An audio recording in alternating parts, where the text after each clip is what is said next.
김성환의 시사야.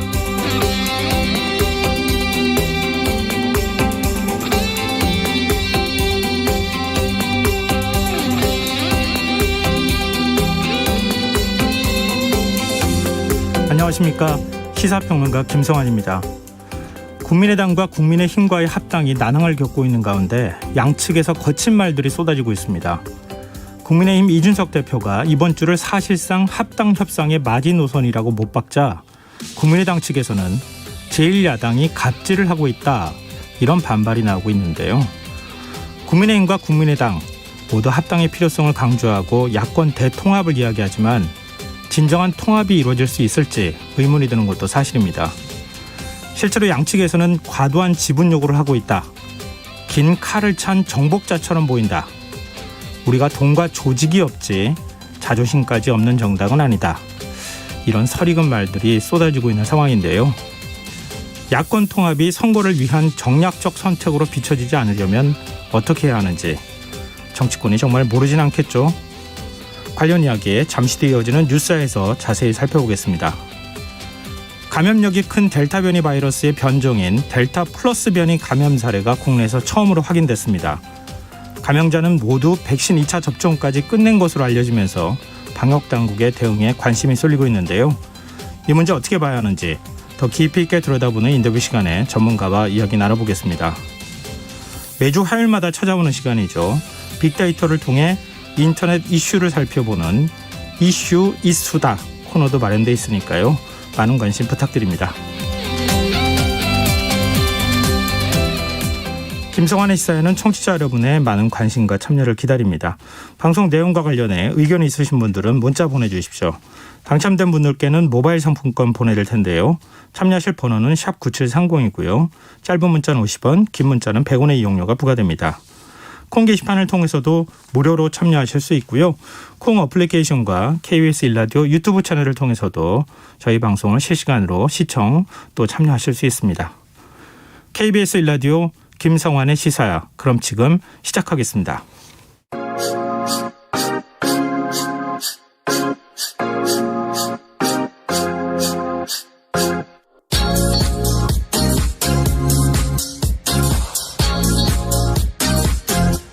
KBS 일라디오 김성환의 시사야.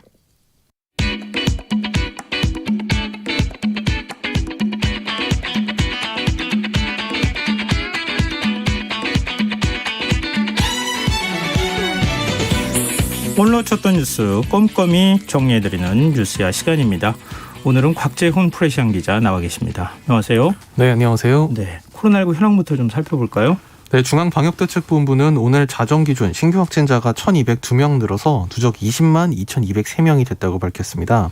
어제보다 16명 줄었고 이틀 연속 1,200명대를 기록한 건데 지난 주중에 대비하면 조금 적은 규모이지만 이제 주말 휴일 이 감소 영향이 초반까지 이어지는 상황이라서 최근 확산세가 꺾였다고 보기는 좀 어려운 상태인 것 같습니다. 네, 근데 좀 걱정스러운 소식이 전해졌어요. 델타 플러스 변이 바이러스 확진 사례가 국내에서 처음으로 확인됐네요. 네, 오늘 중앙방역대책본부에 따르면 현재까지 국내에서 이 델타 플러스 변이가 확인된 확진자가 이 최초로 2명이 지금 확인됐습니다. 이 가운데 1명은 해외 여행력이 없는 40대 남성이었고 다른 1명은 해외로부터 입국한 50대 남성이었는데요. 2명 모두 현재 특별한 증상은 없고 중증 상태도 아닌 것으로 파악이 됐습니다. 방대본의 박영준 역학조사팀장은 이 첫 번째, 두 번째 사례 모두 아스트라제네카 백신을 2차 접종까지 완료한 이후 14일이 지난 시점에서 확진이 돼 돌파 감염에 해당한다고 밝혔습니다. 이 델타 플러스 변이라는 거는 이 변이가 인도에서 발생한 변이를 우리가 델타 변이라고 이름을 붙였는데요. 네. 여기에서 추가로 파생된 유형으로 보고 있습니다. 네, 사실 인도에서 확산하고 있을 때 우리가 굉장히 인도 확진자들이 막 한꺼번에 급증하고 그랬었잖아요. 그걸 우려 섞인 시선으로 바라봤는데 국내에서도 델타 플러스 변이 바이러스가 확인됐다. 좀 여러 가지 측면에서 좀 걱정이 되는데요. 방역당국이 이번 주가 코로나 확산을 멈출 마지막 기회다, 그러면서 이동 자제를 거듭 요청하고 나섰어요. 네, 오늘 정부 세종청사에서 이 김부겸 국무총리 주재로 코로나19 대응 중앙재난안전대책본부 회의가 열렸는데요. 김 총리는 이 자리에서 지난 금요일 하루 고속도로 통행량이 531만 대로 여름 휴가철 중 역대 최대치라고 지적하면서 이번 휴가만큼은 함께하는 시간보다 휴식하는 시간으로 보내줄 것을 간곡히 부탁드린다고 말했습니다. 김 총리는 이어 델타 변이가 전 세계적으로 확산하며 미국과 같이 백신 접종률이 높은 나라들도 마스크 쓰기 같은 기본 수칙을 다시 강조하고 있다면서 남은 휴가철 동안에도 가급적 이동을 자제해달라고 당부했습니다. 네. 근데 어제는 이제 주말 휴가 때문일까요? 조금 좀 숫자가 줄어든, 그러니까 오늘 이제 집계 된 거죠. 그런 숫자가 나와가지고 조금 기대를 했었는데, 일단 오늘 잠정 집계시는 어떻게 현재까지 나오고 있습니까? 예, 지금 오늘 오후 9시까지 1,565명 상당히 다시 늘었네요. 예, 상당히 많은 숫자인데요. 예. 어제와 대비하면 거의 500명 가까이 491명이 늘어났습니다. 그러니까 지난 일주일 전인 지난주 화요일, 그러니까 7월 27일이 이제 이날이 역대 최다를 기록한 날인데요. 그러니까 네. 이날 7월 27일 자정부터 그 24시까지가 1,896명 이게 역대 최대치였는데 네. 그날에 비해서는 지금 147명 정도 적은 수준이긴 하지만 이것도 사실 적다고 말하기에는 좀 섣부르겠죠. 예, 그렇습니다. 그러니까 뭐 지난주 평균 뭐 이런 거랑 비교해 보면 상당히 많은 수준입니다. 일단 더 이상 더 확산세가 커지고 있지는 않다 이렇게 얘기는 할 수는 있겠지만 줄어든다고 우리가 판단하기는 좀 이르다. 네. 이렇게 보는 게 가장 객관일 것 같네요. 네, 그래서 아마 내일 최종 확진자 숫자는 한 1,700명, 많게는 1,800명에 구박할 것으로 지금 예상이 되고 있습니다. 네, 이 백신 접종 현황도 좀 살펴보죠. 오늘 오전 10시 20분을 기준으로 누적 접종자 수가 2천만 명을 넘어섰어요. 네, 지난 2월 26일 첫 접종이 시작된 지 159일째 되는 날 2천만 명을 넘어서게 됐는데요. 코로나19 예방접종 대응 추진단에 따르면 오늘 오전 10시 20분 기준 이 백신 누적 1차 접종자 누적 수가 2천만 4,714명 이렇게 잠정 집계가 됐습니다. 이것은 전체 인구의 약 39.0%에 해당하는 수치인데요. 지난달 26일부터 만 55세에서 59세까지 접종이 시작되면서 한층 더 접종의 속도가 붙고 있다 이런 분석입니다. 네. 그리고 오는 9일 오후 8시부터 18살에서 49살을 대상으로 한 백신 접종 사전 예약이 시작될 예정이죠. 네, 18세에서 49세 일반인 대상 신종 코로나 1차 접종이 다음 달 26일부터 9월 30일까지 진행이 되고요. 이에 따라서 오는 9일부터 이 사전 예약이 시작이 됩니다. 그래서 9월 30일까지 이뤄지는 이 8월, 9월 두 달간의 접종을 마치면 전체 국민의 70%, 약 3,600만 명에 대한 1차 접종이 마무리되게 되는데요. 정부는 이를 토대로 11월까지 집단 면역을 형성하겠다는 계획입니다. 문재인 대통령이 오늘 방역과 민생에 전념하며 국민의 삶을 지키는 것이 남은 임기 동안 피할 수 없는 책무가 됐다. 이런 발언을 했어요. 네, 오늘 문 대통령이 주재한 국무회의에서 이제 이런 얘기를 했고요. 네. 오늘 국무회의에서는 이 관광진흥개발기금법 또 관광진흥법 공포안이 의결이 됐습니다. 문 대통령은 이와 관련해 코로나19로 장기간 타격을 받은 관광업종이 활력을 되찾기 위한 법이었고 이 의미를 강조를 하면서 실질적 지원이 이루어질 수 있도록 관계부처가 각별하게 살피라 이런 주문을 했다고 박경미 청와대 대변인이 전했습니다. 네. 자, 이제 정치권 얘기를 좀 해볼까요? 국민의힘이 당대표 산하에 대선 후보 검증단을 꾸릴 예정이라고 지금 알려지고 있는데요. 이준석 대표가 검증단장에 김진태 전 국회의원을 유력하게 검토하고 있다. 이런 소식이 전해졌네요.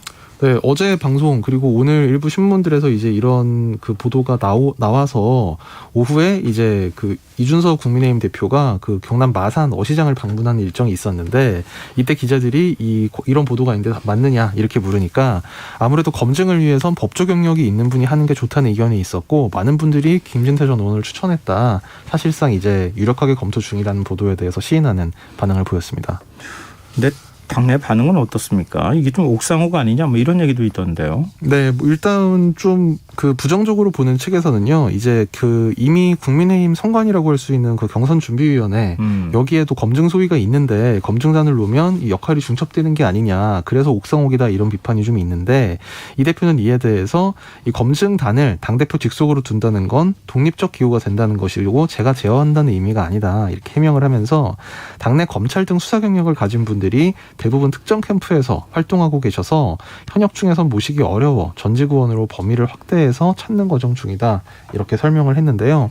다만 이제 이 김진태 전 의원 같은 경우에 이제 윤석열 전 총장 뭐 인사청문회도 뭐 저격수로 활약을 했다 이런 평가가 있기 때문에 좀 악연이 있는 거네요. 예, 이제 그런 부분 때문에 이제 이른바 친윤이라고 하는 윤석열 전 총장을 지지하거나 가까운 이제 이 측에서는 좀 썩 좋은 인사는 아닌 게 아니냐. 있겠죠, 예, 좀 너무 좀 검증이 좀 공정하지 않게 되는 게 아니냐 이런 의심도 좀 하고 있는 것 같습니다. 근데 김 전 의원은 그것뿐만 아니라 뭐 이른바 태극기 집회 참석한 전력이라든가 이른바 5.18 망언으로 또 논란에 휩싸이기도 하지 않았습니까? 네, 뭐 강성 보수 성향 그리고 이제 개파로 보면 친박으로 이제 볼 수가 있고요. 네.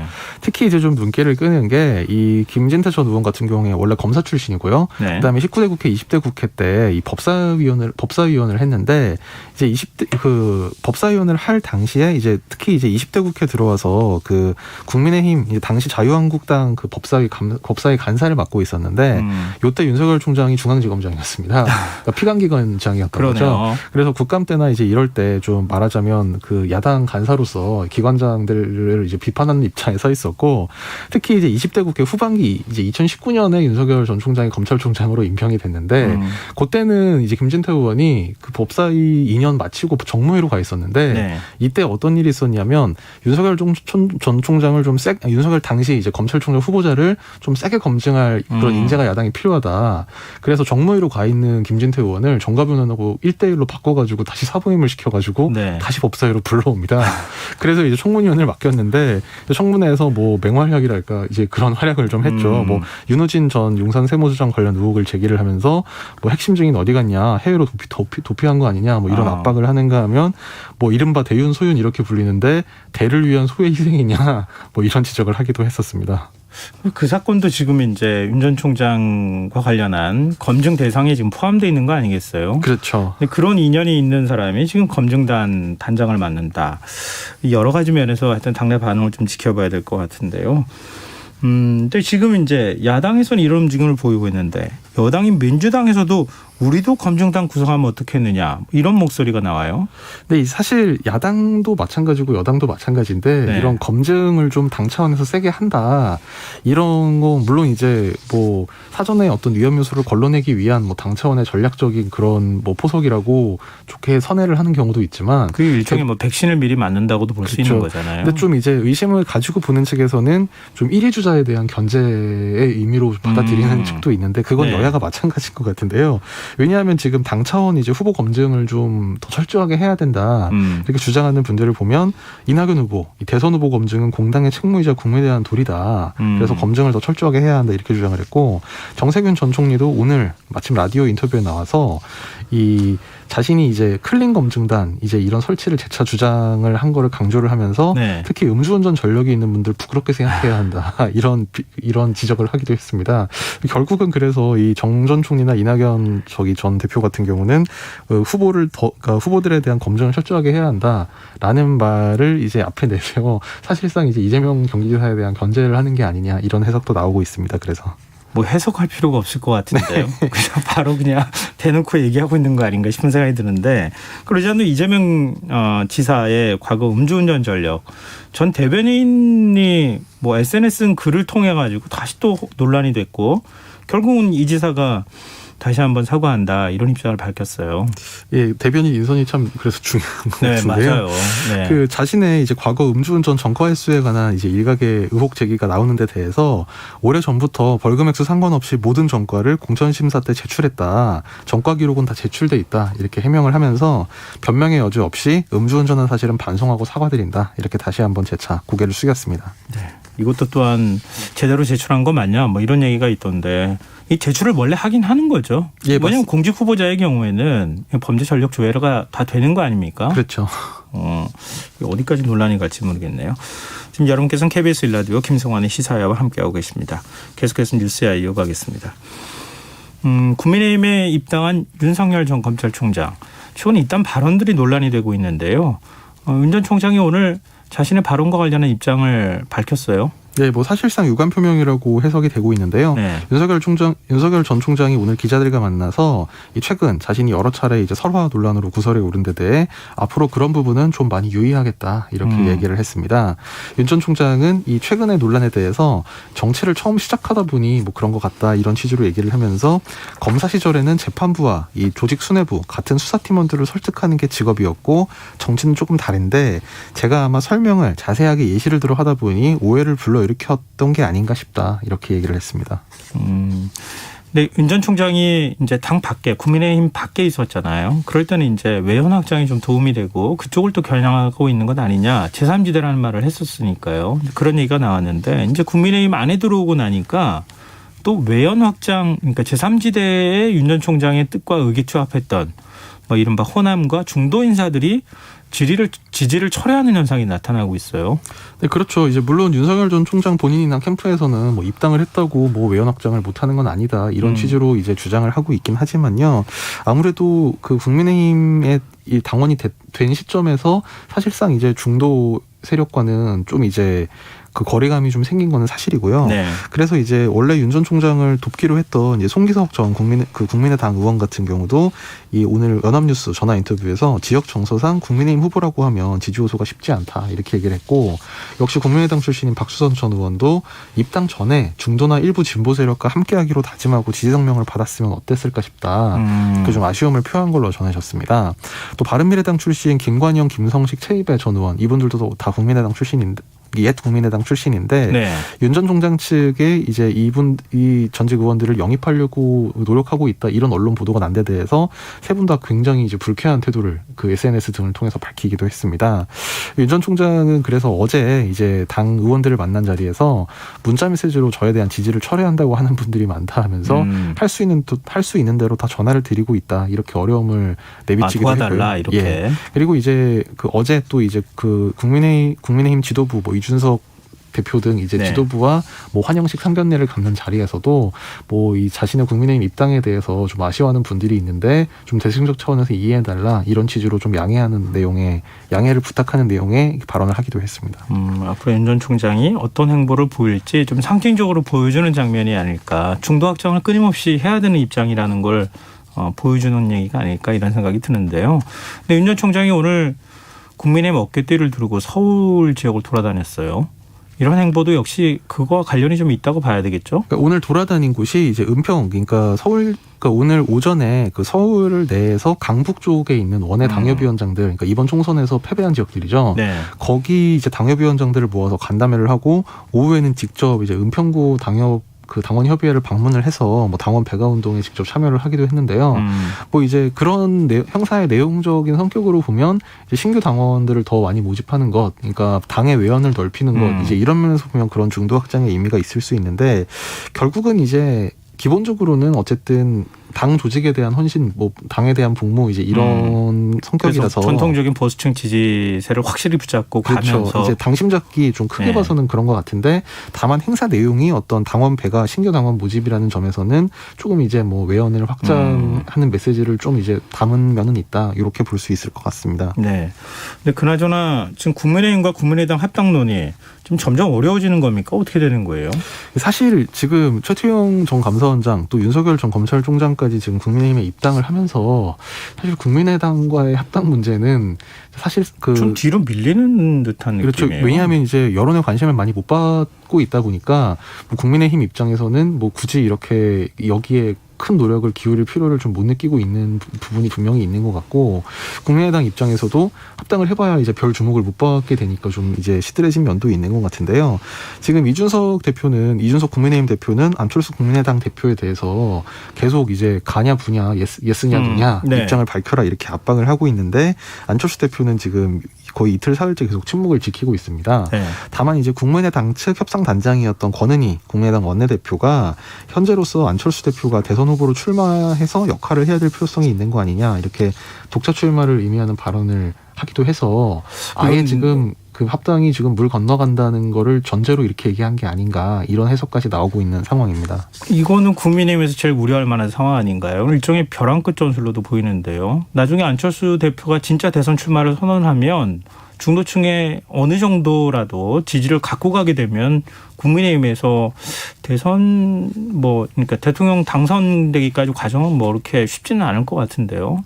네, 근데 협상 전략인지 아니면 정말로 그렇게 생각을 하는 건지 모르겠는데 국민의힘 측 분위기는 설사 그렇게 된다고 해도 크게 신경을 안 쓰겠다. 약간 이런 분위기가 감지가 되는 것 같습니다. 왜냐하면 이준석 대표가 최근에 공개석상에서 기자들과 만나서 하는 얘기나 SNS에 쓰는 얘기나 국민의당에 대해서 상당히 좀 말하자면 노골적으로 불만 같은 걸 많이 표현을 하고 있거든요. 그래서 오늘만 해도 예스냐 노냐가 중요하다. 만나는 거에 대해서 예스냐 노냐 그냥 대답을 하면 된다. 또 국민들이 알아들을 수 없는 자신들만의 용어로 시간을 끌려고 한다. 좀 입장을 분명하게 정리해 줄 거를 계속 압박을 하고 있습니다. 네. 멋진 이러다가 갑자기 또 대표끼리 만나가지고 덜컥 또 합당이 합의해버리는 일이 발생할 수도 있으니까 정치는 모르는 거니까 좀 더 시간을 두고 지켜봐야겠습니다. 자, 마지막 뉴스로 가보겠습니다. 국정원이 오늘 남북통신연락선 복원은 김정은 북한 국무위원장이 먼저 요청한 사안이다. 이런 사실을 밝혔어요. 네, 오늘 이제 국회 정보위 회의가 있었는데요. 이 자리에서 국정원이 이 남북통신연락선 복원 조치는 김정은 북한 국무위원장이 요청한 것이다. 이렇게 밝혔다고 여야 간사들이 기자들과 만나 전했습니다. 국정원은 남북이 통신연락선을 통해 매일 두 차례 정기적으로 통화하고 있다면서 이 북한이 통신연락선 복원에 호응한 배경에 대해서는 지난 4월부터 남북 정상 간 두 차례 친서 교환을 통해 남북 간 신뢰 회복과 관계 개선 의지를 표명했다. 또 판문점 선언 이행을 탐색하기 위한 목적도 있는 것 같다. 이렇게 분석을 했습니다. 네. 근데 오늘 국회 정보위에 박지원 국정원장이 참석하지 않았습니까? 한미 연합훈련을 유연하게 검토할 필요가 있다. 이런 입장을 밝혔다고 해요. 네, 여야 간사들 브리핑에 따르면요. 이 박지원 원장이 오늘 정보위 출석한 자리에서 한미 연합훈련의 중요성을 이해하지만 대화와 모멘텀을 이어가고 북한 비핵화의 큰 그림을 위해서는 한미 연합훈련에 유연하게 대응하는 것도 검토할 필요가 있다. 이런 견해를 밝혀서 눈길을 끌었습니다. 유연하게라는 게 좀 연기하거나 아니면은 이번에 코로나19 상황을 감안해서 축소하거나 하지 않는 방안, 아니면 도상훈련으로 대체한다든가 이제 이런 방안들을 의미한 것으로 해석이 되고 있는데요. 이 국정원은 이제 북한의 김여정 노동당 일부 부장의 한미 연합훈련 관련 당화 발표에 대해선 북한이 근본 문제로 규정한 한미 연합훈련에 대한 선결 입장을 재차 강조한 것이다. 그러니까 북한이 기존 입장을 되풀이한 것이다. 이런 취지의 해석을 내놓으면서 한미가 연합훈련을 중단할 경우 남북 관계에 있어서 상응하는 조치를 할 의향을 표출한 것이다. 이런 해석을 내놔서 또 한 차례 눈길을 끌기도 했습니다. 야권에서는 좀 비판적이죠? 네, 야당에서는 좀 김여정의 하명 기간으로 전락했다 국정원이 이런 노골적인 비난까지 나왔는데요. 국민의힘 정보위 간사인 하태경 의원이 이렇게 얘기를 했고 또 통일부도 비슷한 이야기를 했는데 굳이 국정원이 또 입장을 낸 것을 놓고도 이제 이인영 장관과 북한 비위 맞추기 경쟁을 하는 거냐 좀 이런 좀 상당히 좀 수위 높은 비난을 했습니다. 민주당 입장은 어떻습니까?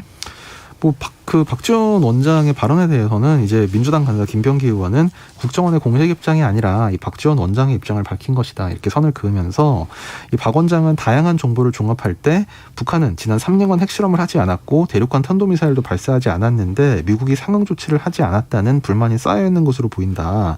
그래서 대북 제재 일부를 조정 또는 유예해서 북한의 의구심과 불신을 해소해야 대화로 유인이 가능할 것이다. 이런 취지로 얘기했다고 전했습니다. 송영길 대표는 훈련 예정대로 진행해야 된다 그러지 않았어요? 예, 사실 민주당의 입장도 지금 훈련에 대해서 좀 이른바 박지원 국정원장 표현대로라면 유연하게 검토할 필요 여기에 대해서는 아직까지는 좀 선을 긋고 있는데요. 송영길 대표 어제 오전 최고위에서 이 적대적인 김여정 부부장이 염려하는 적대적인 훈련이 아니라 평화 유지를 위한 방어적 성격의 훈련이다. 그러면서 이번 훈련은 예정대로 진행할 수밖에 없다. 이렇게 얘기를 했고요. 오늘도 박완주 정책위 의장이 이 송 대표의 어제 발언이 여전히 오늘까지 당의 공식 입장이라는 점을 재확인을 했습니다. 네, 알겠습니다. 오늘 뉴스 여기까지 하겠습니다. 지금까지 곽재훈 프레시안 기자였습니다. 고맙습니다. 감사합니다.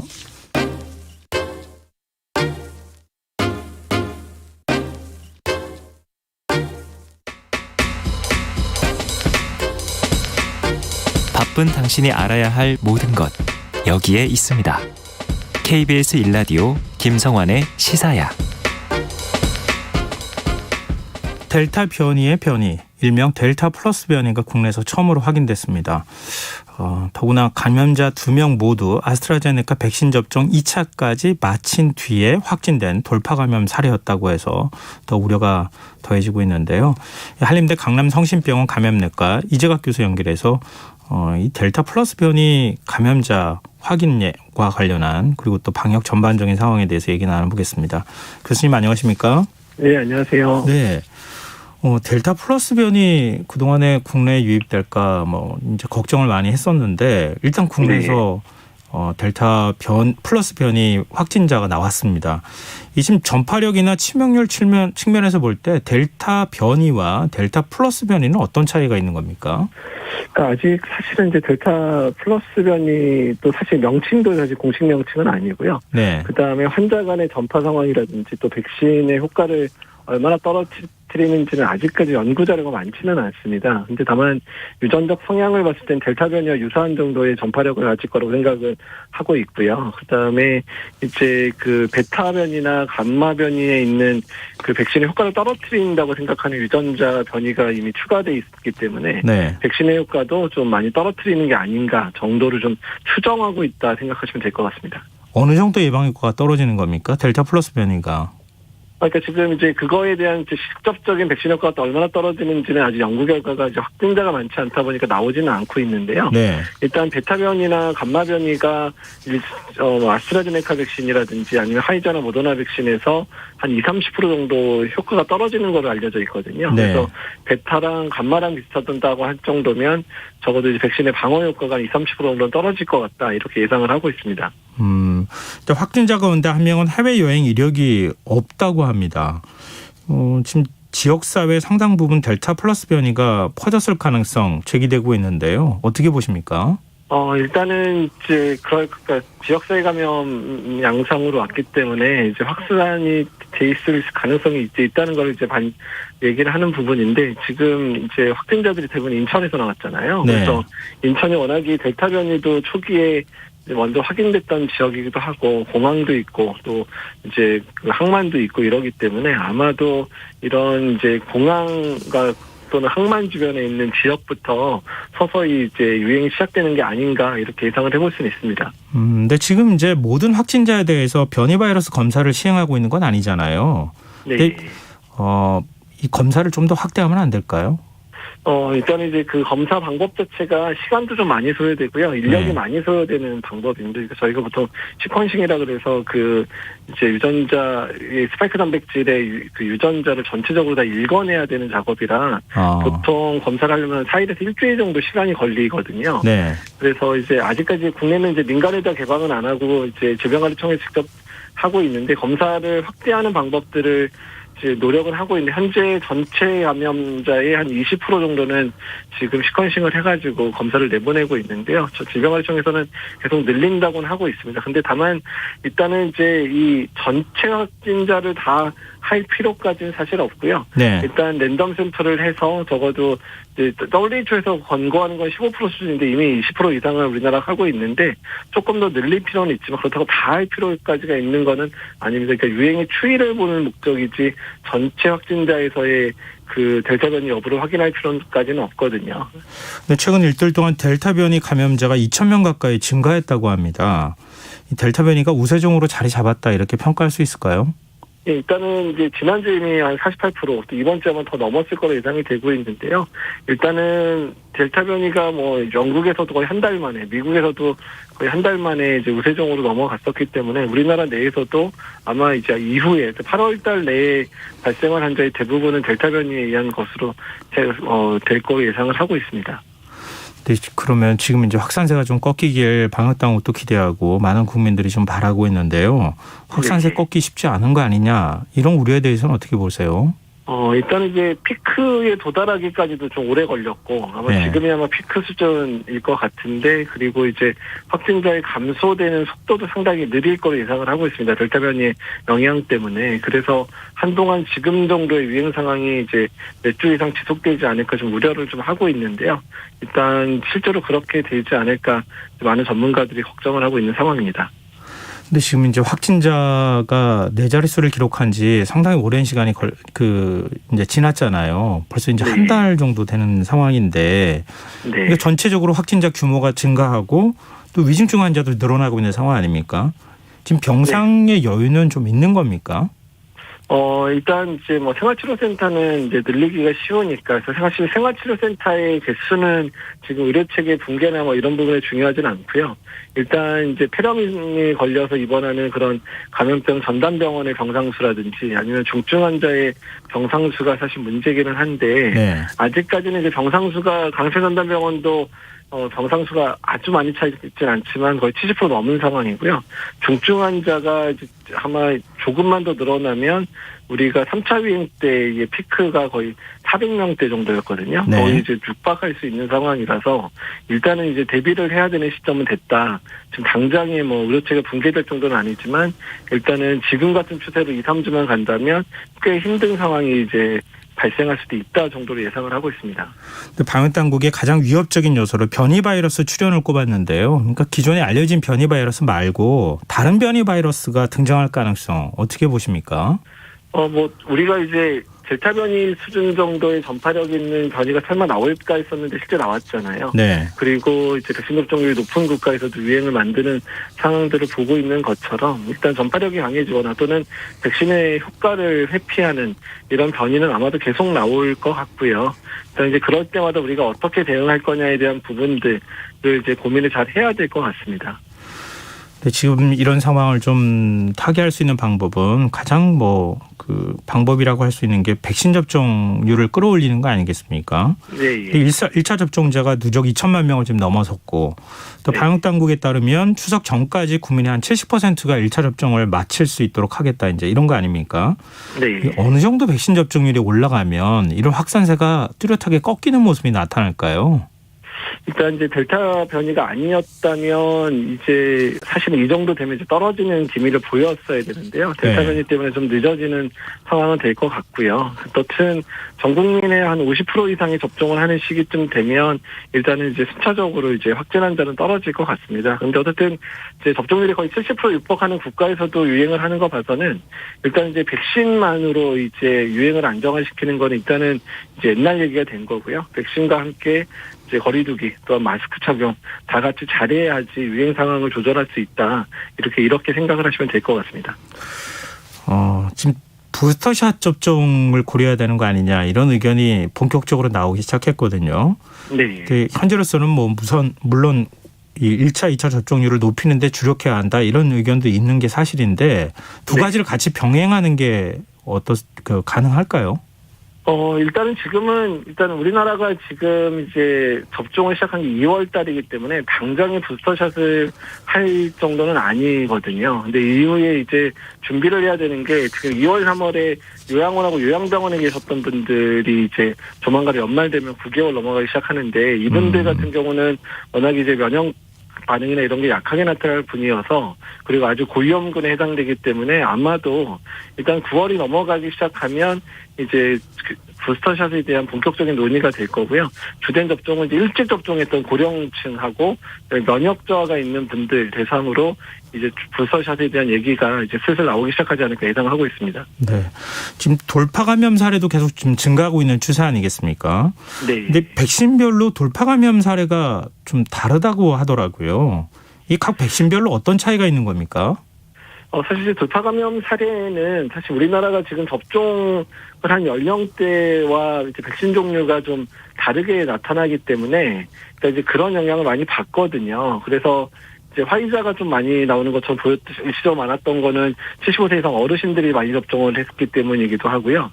또 얀센을 맞은 30대에서의 돌파 감염이 많은 거는 30대 확진자가 워낙에 많은 상황에서 거기에 더 노출이 더 많이 되니까 발생했을 거로 예상을 해서 백신 어떤 특정 백신이 돌파 감염이 많다라고 얘기하기보다는 특정 연령대의 그 발병 자체가 그 백신 종류와 매칭돼 가지고 좀 더 특정 백신이 많아 보이는 거로 지금 분석을 하고 있습니다. 그럼 단순한 숫자로 지금 유의미한 결과다 이렇게 판단하기엔 좀 이르다는 말씀이신 건가요? 네, 왜냐하면 접종 연령대하고 백신이 매칭된 게 완전히 지금 다르게 매칭되고 있어서 그런 영향이 상당히 크기 때문에 특정 백신이 훨씬 돌파가 많다 이렇게 얘기하기 좀 어렵다는 거죠. 그리고 방역 당국이 얀센 백신 접종 대상을 현재 30세 이상에서 예외적인 경우를 제외하고 50세 이상으로 상향 조정했거든요. 이게 네. 왜 이렇게 나이를 올린 겁니까?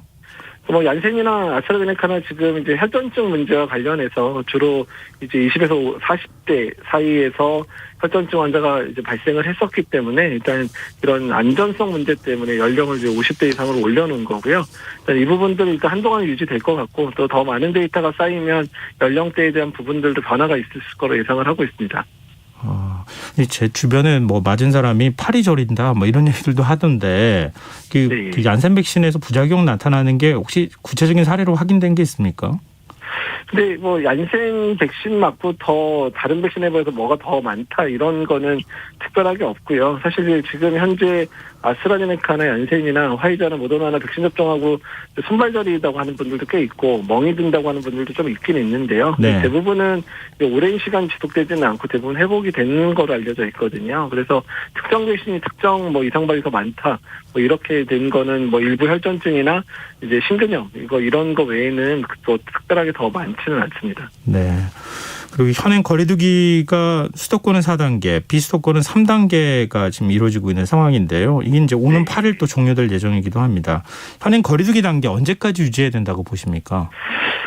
일단 지금보다는 좀 더 안정된 상황 만들어야 되는데 특히 이제 아까 전에 말씀드렸지만 특히 병상 부족이라든지 중증 환자가 늘어나는 부분들 때문에 당분간은 이제 완화를 하기는 좀 어렵지 않을까 생각이 들고요. 그러니까 어느 정도 이제 퇴원 환자들이 나오고 중증 환자 숫자가 점차 감소되는 부분들이 보이기 시작하면 조금씩 이제 단계 완화나 이런 부분들은 논의가 시작될 수 있을 거라고 예상을 하고 있습니다. 정치권에서는 KF 마스크 쓴다는 전제 아래 거리두기를 완화하는 방안을 좀 논의해보면 어떻겠느냐 이런 얘기를 하고 있는데요.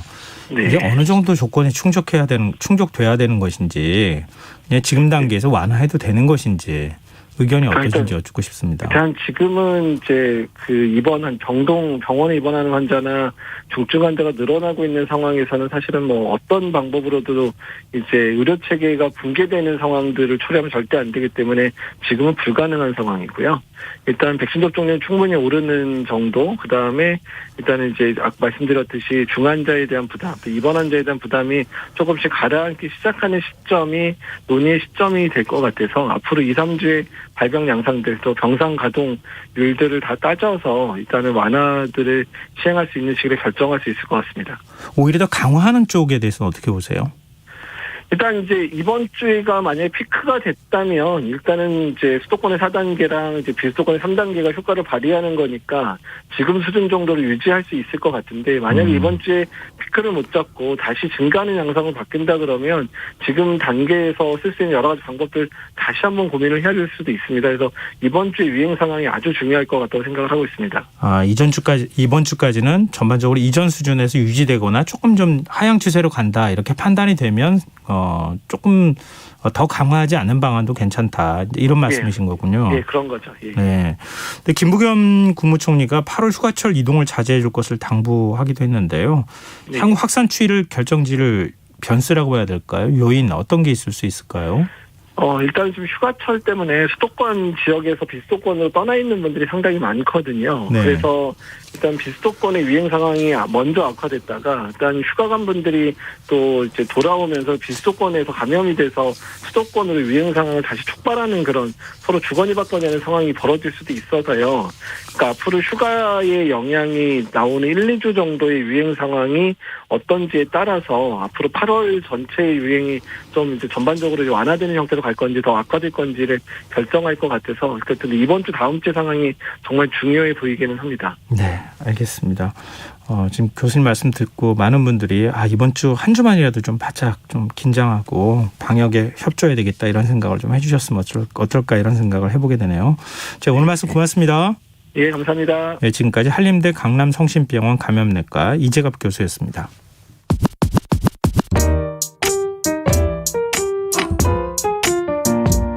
김성환의 시사야는 청취자 여러분의 참여를 기다립니다. 문자 샵 9730으로 여러분의 의견 보내주세요. 짧은 문자는 50원, 긴 문자는 100원의 정보 이용료가 부과됩니다. 애플리케이션 콩, 유튜브 채널 KBS 일라디오에서는 무료로 참여하실 수 있습니다.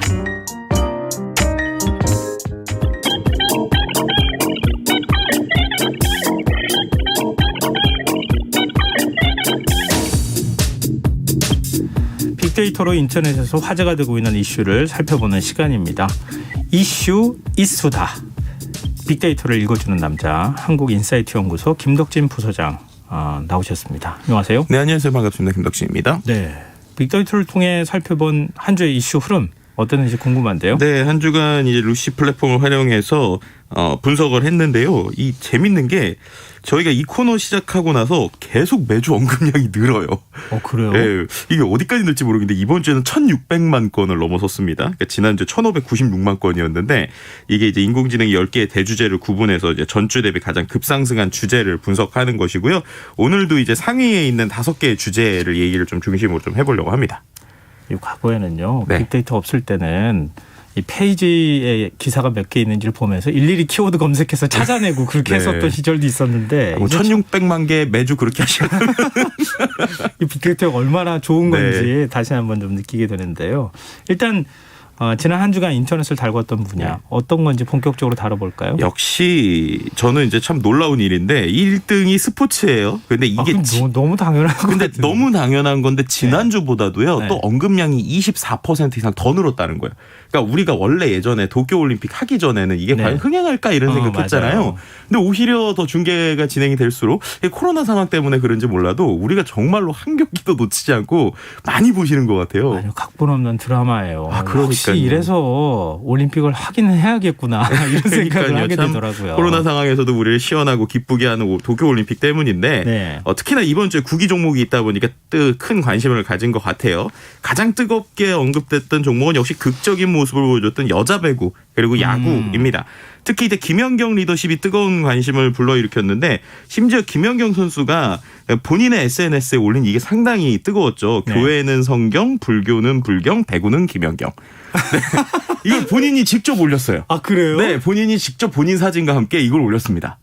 그러니까 얼마나 이 예전과 다른 놀라운 리더십이라고도 볼 수 있고 그만큼 본인에 대해서 내가 자신감을 갖고 하겠다 이런 걸 좀 보여준 게 아닌가 싶기도 과거 합니다. 같으면 너무 거만한 거 아니야? 이런 얘기 들을 텐데 요즘 시대가 바뀌어서 그럼요. 자기 PR 시대이기도 하고요. 네, 그러니까 그 매력이 얼마나 대단하냐면 일본 한일전을 했잖아요. 근데 네. 일본이 졌잖아요. 네. 그랬는데 참 재밌는 거는 그날 일본 트위터에서 가장 많이 올라온 키워드가 김연경이었다는 거예요. 네, 그래서 트렌드 1위를 했고요. 네. 이용자들이 어떤 얘기를 했냐면 아시겠지만은 이제 일본 스포츠 만화가 많잖아요. 네, 근데 네. 스포츠 만화들을 보면 대부분 다 어떠한 솔선수범하는 주장이 리더십을 가지고 조금 약한 팀들을 이제 끌어올켜서 뭔가 난공불락 같은 팀을 깨부수는 막 이런 것들을 보여주잖아요. 너무 계몽적이에요. 사실 일본 만화나 이런 거. 근데 생각을 해보면 이제 우리나라랑 일본의 랭킹이 이제 일본이 세계 5위, 우리나라가 14위였단 말이에요. 그러니까 오히려 우리나라가 기본적 인력이 좀 떨어지는 상황이었고 또 일본에는 주포가 3명이나 있었는데 네. 어떻게 보면 우리나라는 김연경 선수 혼자 이제 어떻게 보면 막아내고 주장의 분투가 보였다는 것이죠. 네. 그래서인지 오히려 그 일본 SNS에서 경기 후에 일본이 왜 졌나 이런 것보다는 김연경 너무 멋있다. 김연경에게 반했다 이런 얘기 나왔고요. 심지어 그 지금 일본에서 이태원 클라스라고 하는 드라마가 상당히 흥행을 하고 있다는데 거기에서 나오는 배우 박서준 씨. 네네. 박서준 씨하고 김연경 선수가 닮은 것 같다. 그래서 남매 아니냐 뭐 이런 얘기들까지 어떻게 보면은 일본에서 오히려 더 비중 있게 지금 김연경 선수에 대한 이야기들이 좀 뜨겁게 나왔다고 볼 수 있을 것 같고요. 또 또 이와 함께 뭐 야구도 이제 계속 아슬아슬하지만 올라가는 이런 모습에 좀 기대하게 네, 하는 맞아요. 좀 탈락한 축구에 대한 아쉬움들까지도 좀 구기 종목 위주로 특히나 이번 주에는 많은 관심이 있었습니다. 또 언급됐던 선수들이 없나요? 네, 뭐 김연경 선수 가장 많이 언급됐고요. 그 다음으로 많이 언급됐던 이번 주에 많이 언급된 선수가 메달 획득 못했어도 경기를 즐기는 모습 보여줬던 수영의 황선우 선수. 그리고 이제 진정한 올림픽을 즐기는 게 무엇인지 좀 보여준 전 선수라고 하는데 높이뛰기의 우상혁 선수 네, 상당히 네. 많이 언급됐고요. 네. 그리고 이제 부녀 메달로 감동을 준 여서정 선수가 많이 관심이 됐는데 이 여서정 선수 아시겠지만은 이 여홍철 선수가 여홍철 이제 해설위원이죠. 네. 11년 전에 KBS 한 프로그램에서 나와서 한 게 아주 지금 전설처럼 돌고 있습니다. 맞아요. 네, 이게 KBS에서 다시 유튜브에 올리셨던데 조회수가 이틀 만에 지금 67만 회가 넘었어요. 그 영상을. 네, 그 영상 자체가. 그리고 거기에 소위 성지순례라고 그래서 뭐 시험 붙게 해주세요 뭐 이런 댓글들도 지금 달리고 있는데 2020년에 딱 메달 땄으면 좋겠다라고 11년 전에 얘기했었던 게 이제 그대로 이루어진 것이죠. 뭐 그 외에 이제 역사상 2번째 금메달을 딴 신재한 선수처럼 이제 주목받지 못했던 다양한 다양한 선수들이 이번 좀 다양하게 좀 언급이 많이 되고 있는 이런 특징을 볼 수 있을 것 같습니다. 이게 저희가 영웅철 감독, 네. 영웅철 해설위원이죠. KBS 해설위원 네. 인터뷰 했었어요, 실제로. 그렇군요. 했는데 네. 제가 느끼지만 금메달 따는 선수들은요 득도했다 그래야 되나? 한 분야에 대해서 이렇게 깊이 뭔가를 하는 사람들은 네. 세상을 이치를 깨닫는 거라는 생각이 들더라고요. 참 대단하다는 생각을 해봤습니다. 네, 저희 아들한테도 뭐 이렇게 뜀트리라도 사줘야 되나 뭐 싶기도 하고. 너무 늦었어요. 지금 몇 살이죠? 6살입니다. 아니 안 늦었네요. 아 그래요? 그럼 한 30몇 년 기다려봐야 되나? 한번 뭐 지금 꿈꿔주시는 거는 괜찮을 것 같고요. 네. 우상혁 선수도 지금 큰 화제예요. 네, 맞습니다. 특히 이제 이번 올림픽 같은 경우는 참 예전하고 많이 달라진 게요. 예전에는 우리가 어떤 선수들 하면은 뭔가 딱 국가를 위해서 충성하고 다른 데랑 연결 안 하고 특히나 이제 휴대폰 아예 안 들고 있고 어떤 외부와 연락 차단하고 이런 네. 것들이 예전엔 스포츠 선수들의 많이 이미지가 있었잖아요. 근데 올해 같은 경우에는 이른바 이제 Z세대라고 불리우는 세대들이 되게 많은 선수로 지금 많이 올라왔습니다. 근데 그 친구들이 아주 놀라운 게 SNS에서 계속 소통을 하고 있다는 거예요. 심지어 경기가 직전이나 경기 끝나고 나서도 자기의 어떤 소회들을 SNS에 올리면서 소통을 하고 있다는 것인데요. 과거에는 이런 것들을 반강제적으로 금지를 했었는데 지금은 오히려 이런 것들을 더 많이 하는 모습들이 확실히 예전하고 좀 달라졌다는 걸 보여줄 수 있고요. 특히나 이제 인터뷰에서도 좀 그런 게 나오는데 예전에는 뭐 예를 들면 메달을 따지 못했으면 뭐 국민 여러분 죄송합니다. 이랬는데 더 잘하겠습니다. 이런 내용이 많았잖아요. 맞아요. 근데 이번에는 고개 푹 숙이고. 네, 근데 이번에는 뭐 예를 들면은 뭐 황선우 선수 같은 경우는 이제 인터뷰할 때 자기가 좋아하는 걸그룹들이 자기에게 SNS로 응원 메시지를 줬습니다. 너무 행복해요. 이런 얘기를 하거나 혹은 이제 비슷하죠. 이제 신유빈 선수 같은 경우에도 BTS가 저에게 댓글을 달았어요. 너무 좋아요. 막 이런 것들을 인터뷰를 한단 말이에요. 근데 그만큼 어떻게 보면 예전과 다르게 국가적인 책임감도 있지만 나의 어떤 행복, 즐거움들을 보여주고 그것을 표현하는 Z세대들이 스포츠에도 좀 건강한 이게 뿌리를 내리고 있다는 것을 이번 올림픽을 통해서 좀 많이 보여주게 되는 것 같습니다. 일각에서는 헝그리 정신이 없어 뭐 이렇게 얘기하시는 분들도 있겠지만 네. 이렇게 스포츠를 즐겨야지 되는 거고 맞아요. 우리 스포츠에 모든 걸 다 바치겠다고 해서 네. 이전처럼 그런 모습을 보이면 사실 우리 엘리트 스포츠로 다시 되돌아가야 되잖아요. 맞습니다. 그런 것도 그러다가 뭐 폭행 일어나고 뭐 이런 게 부작용이 너무 많으니까 그런 것까지 좀 생각해 왔으면 어떨까 싶고요. 자, 그럼 두 번째 주제 어떤 게 있을까요? 두 번째는 참 재미있는 게 3주 동안 계속 환경 분야가 2위였는데요. 이번에 이 환경 분야를 제치고 하위권이었던 IT 분야가 2위로 올라왔습니다. 근데 이 IT가요. 관련 키워드를 찾아봤더니 이것도 올림픽이에요. 그러니까 내용을 봤더니 올림픽 속에 숨어있는 IT 이야기가 상당히 많이 있고 그것이 이제 사람들에게 화제가 됐던 부분이 있습니다. 어떤 기술이 들어가 있길래 그래요? 일단은 세계 최강 양궁. 양궁이요. 알고 보면은요. 정말 각종 기술과 빅데이터 인공지능의 결합체입니다. 활 쏘는 건데. 네, 이게 무슨 말인지 궁금하신 분들이 있을 거예요. 네. 일단 한 가지 설명을 드리면 이제 혹시 예전에 기억하실지 모르겠는데 연습할 때 이른바 담력 훈련 한다고 이런 야구장 한가운데서 활 쏘는 모습 기억나세요? 한 4년 전 관중들 막 시끄러운데 거기에서. 네, 거기서 활 쏘는데도 막 10점 맞추고 해서 예. 대단하다 그랬잖아요. 근데 올해는 거꾸로 생각해 보면 관중이 없잖아요. 예. 그럼 관중이 없는 곳에서 훈련을 해야 되잖아요. 그래서 이번엔 어떻게 했냐면 충북 진천 선수촌에다가 네. 아예 양궁장, 그러니까 일본 도쿄 양궁장을 그대로 본뜬 세트장을 만든 거예요. 네, 그래서 거기 어느 수준이냐? LED 전광판 밝기로 인해서 선수가 타겟 조준 시 발생할 수 있는 빛바램, 눈부심 이런 것들까지 완벽하게 구현을 했고요. 그다음에 무관중 경기 대비하려고 200석 빈관람석 만들고 네. 그다음에 경기할 때 상황별 영어, 일본어, 아나운서 코멘트들 나오고 소음, 박수, 카메라 셔터 소리까지 다 나오고요. 더 놀라운 거는 도쿄 올림픽 경기장 출입 및 퇴장 동선까지 다 만들었다고 합니다. 야, 대단하네요. 네, 그러니까 거의 그냥 현장에 있는 것처럼 네. 연습을 하고 간 것이고요. 그뿐만 아니라 이제 빅데이터 기술이 어떻게 활용이 됐냐면 우리가 이제 연습할 때 수백 발, 수천 발을 쏘잖아요. 네. 그럼 그것들을 다 점수를 일일이 기록하려면 어렵겠죠. 그러니까 이 센서에 올해 초부터 어떤 전자 관역과 연동이 돼서 쏠 때마다 그게 데이터로 실시간으로 저장이 되는 거예요. 그럼 그걸 분석하면 이 사람의 평균치나 이런 것들이 바로바로 나오겠죠. 그것과 함께 또 그 쏘는 장면들을 다 카메라로 촬영을 하면 수많은 촬영을 쏘고 움직이고 이런 걸 다 보려면 복잡하잖아요. 네. 근데 여기 인공지능 딥러닝 기술을 통해서 자동으로 이걸 편집을 해줍니다. 그렇게 하면 예를 들어서 들어서 이 사람이 500발을 쏘면 네. 500발 쏜 거 자동으로 데이터 그리고 쏠 때 포지션들이 어떻게 변했는가 이런 걸 바로 분석을 하는 거예요. 그럼 그렇게 됐을 때 내가 팔이 조금씩 올라가네? 네, 이런 것들을 바로 자세를 교정한다든지 이렇게 인공지능이 도와주고 있고요. 그 외에 또 이제 3D 프린터로 우리가 이제 화살에 보면, 활에 보면 그립이라고 그래서 이게 잡을 때 좀 끼는 부분이 있거든요. 예. 근데 그거 같은 경우는 원래 양산품이고 선수들이 자기가 원하는 대로 이렇게 깎아요. 근데 그거 하나하나 깎을 때 오차들이 있을 거잖아요. 네. 그래서 이번에 어떻게 했느냐. 본인 손에 맞게 깎은 거를 그대로 3D 프린팅으로 본 떠서 대여섯 개를 만들어준 거예요. 오. 심지어 흠집까지도 그대로 구현을 했다고 합니다. 그러니까 선수들이 똑같은 컨디션으로 쏠 수 있게 해줬고요. 또 그것뿐만 아니라 화살 있죠. 화살. 예. 화살도 우리가 화살이 불량이 있을 수 있잖아요. 네. 그래서 미리 화살 쏘는 기계를 만들어놨어요. 그래서 예. 그 기계에서 500발의 화살을 넣고 자동으로 쏩니다. 예. 그러면은 군대에서 총 쏴보신 분은 알겠지만 탄착군이라고 그러잖아요. 예. 그래서 그 탄착군에 제대로 꽂히는 화살만 뽑아서 그걸로 선수들이 이제 대회 때 썼다고 해요. 근데 그게 어느 수준이냐? 100원 동전 있죠. 예. 100원 동전 사이즈에 그대로 탄착군이 박힐 정도로 그렇게 아주 품질이 일정한 화살만 뽑아서 그걸로 했다고 합니다. 다른 나라도 이렇게 하는지 모르겠네요. 전혀 그렇지 않죠. 우리나라만 그런 예, 거예요? 이 모든 기술이 우리나라 이제 양궁협회 그리고 우리나라에 있는 기술, 심지어 여기 있는 많은 기술이 자동차 기술이 좀 많이 들어가고 있거든요. 네. 이런 기술을 기반으로 좀 하고 있다라고 보시면 될 것 같습니다. 달리 양궁 강국이 아니네요. 그러니까요. 이런 게 다 뒷받침이 되니까 가능한 일이구나 이런 생각을 하게 되는데요. 네네. 또 특히 이제 우리 팬들 입장에서 바라볼 때 국민들 입장에서 이 심박수 기록하는 거 네. 그것도 참 신기했어요. 그러니까요. 근데 이게 심박수 속에도 좀 재미있는 IT 기술이 있는 거 아시나요? 어떤 거요? 그러니까 심박수라고 하면 이렇게 뭔가 이렇게 측정하는 센서 붙인 거 아니에요? 그렇죠. 그렇게 생각하시잖아요. 네. 근데 센서를 붙이게 되면 양궁 선수들 불편할 수가 있겠죠. 방해가 될 수 있겠죠. 네. 그래서 이걸 어떻게 하느냐. 카메라로 촬영해서요. 그 카메라 속에 있는 얼굴에 있는 온도 그리고 얼굴에 있는 피부색을 바로바로 4대의 카메라가 분석을 해서 이른바 이제 인공지능 딥러닝 기술이죠. 그걸 활용해서 심박수를 계산해내는 겁니다. 네.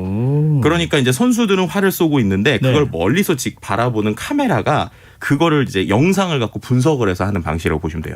우리 네. 심심해도 뭐 가슴이 이렇게 네, 그럴 수도 있고 움직인다거나. 얼굴에 홍조가 있거나 아니면 긴장을 했을 때 움직이는 이게 이제 실제로 한 2019년부터 이제 만들어졌던 기술이고요. 네. 우리나라에서는 올 초부터 이미 적용을 해서 테스트를 했다고 해요. 근데 재밌는 여담은 이게 선수들한테는 실제로 이제 경기 2주 전에 네. 돼서야 이걸 이제 적용하겠다라고 얘기를 했다고 그래요. 그러니까 다른 나라 선수들은 2주 전에 그 사실을 안 거고 네. 우리나라에서는 이게 적용될 것 같아라고 미리 예측을 해서 올 초부터 이미 이런 걸 훈련을 다 했다고 합니다. 그러니까 정말 세계 최강 양궁이 그냥 만들어지는 게 아니더라고요. 그러네. 이 정말 어떻게 이런 걸 다 알았을까 그런 생각이 드는데요. 주제 하나 더 다룰 수 있을까요? 시간상? 네, 그 외에 경제 분야 같은 경우에는 최근에 이제 리스크와 관련돼가지고 차이나 리스크나 공모주에 대한 내용이 좀 나왔었고요. 휴가에 대해서는 이제 아무래도 축제 취소나 이런 생활 분야가 있지만 한 가지 좀 재밌는 거는 생활 분야에서 2위로 나온 키워드가요. 피자였어요. 피자. 왜요? 네, 이게 갑자기 왜 나왔나 했는데 각종 피자 회사들이 프로모션 광고한 것도 있지만 말씀드렸던 올림픽 휴가철에 어떻게 보면 밖에 나가는 것보다는 집에서 조금이라도 좀 즐겁게 즐기시려는 모습 때문에 좀 피자라는 키워드가 갑자기 2위로 나오기 좀 재밌긴 했었습니다. 경기 보면서 네. 피자 먹느라고 네. 치킨도 좀 나왔을 것 같아요. 그렇게라도 휴가를 좀 즐기시면 좋을 것 같아요. 맞아요. 예. 오늘 흥미로운 이야기 감사합니다. 지금까지 한국인사이트 연구소 김덕진 부소장과 함께했습니다. 고맙습니다. 네, 감사합니다. KBS 라디오 김성환의 시사야 1부 순서는 여기서 마무리하겠습니다. 저는 11시 정각 2부에 다시 오겠습니다.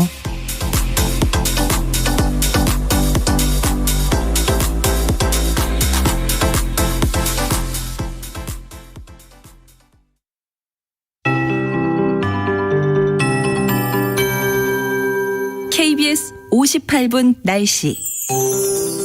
현재 충북 남부 지역 중심으로 시간당 5mm 안팎의 소나기가 내리는 곳이 있고 그 밖에 충청 남부 내륙 지역 중심으로 빗방울 떨어지는 곳이 있습니다. 기압골의 영향으로 내일 새벽